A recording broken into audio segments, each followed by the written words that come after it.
Mlembe swa. Asante, imefika hapo imeisha. Napenda nichukue nafasi hii kwanza nimshukuru Mungu sana kwa kutualia nafasi ya kuwa katika eneo hili ili tulete shukrani kwa Mungu kwa yale mazuri ametutendea. Mimi naitwa Kwenya Thuku, mimi ni mbunge wa Kinangop. Kinangop iko Nyandarua County, ni about 8 million centimeters from Nairobi. 80,000 meters from Nairobi, 80 kilometers from Nairobi. So we within the central region. Na Mheshimiwa Rais, mambo mengi yamesemwa hapa. Na nashukuru sana viongozi wote ambao wameongea. Lakini ni vizuri pia kuambiana ukweli kwa sababu ukweli ni mzuri na Biblia husema ya kwamba they shall know the truth and the truth shall set them free. Mambo hayo yote ambayo tunakadilia na tunatamani yafanyike katika maeneo haya yetu. Ni vema kukubali ya kwamba rais lazima tumpatie nafasi na tumpatie every support so that he is able to collect all the revenue ili aweze kuappropriate hizo barabara, hizo TVETs, hizo mambo zote ambazo tunataka zifanyike.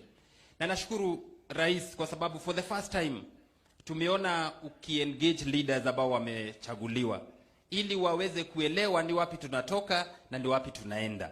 Mambo ya finance bill imefanywa uchochezi na nashukuru Mungu.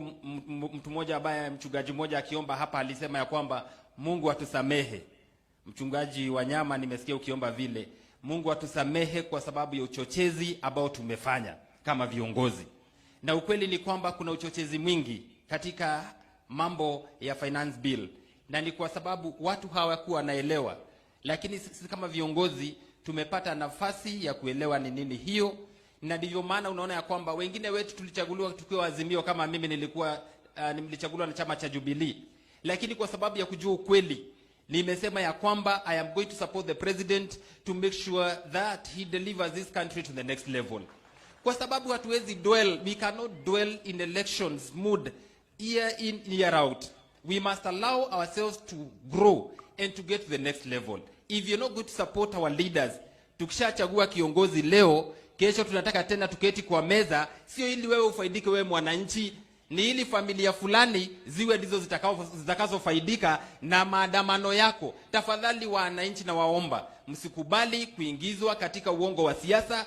Let us focus for the next 5 years, 10 years and see our country grow. I want to appeal to all young people kwa sababu tunatumika vibaya. Na rais, nikubalie tu niseme kwa sababu tuko na uchungu. Hata mimi nimeomba Mungu anisamehe kwa sababu ya uchungu. Nimekuwa na uchungu sana nikiona vijana wetu wakitumika vibaya. Juzi tumeona wamelipwa wakati kiongozi mmoja wa vikundi haramu proscribed group inaitwa Mungiki ameitwa na DCI kwa sababu ya ukorofi yake.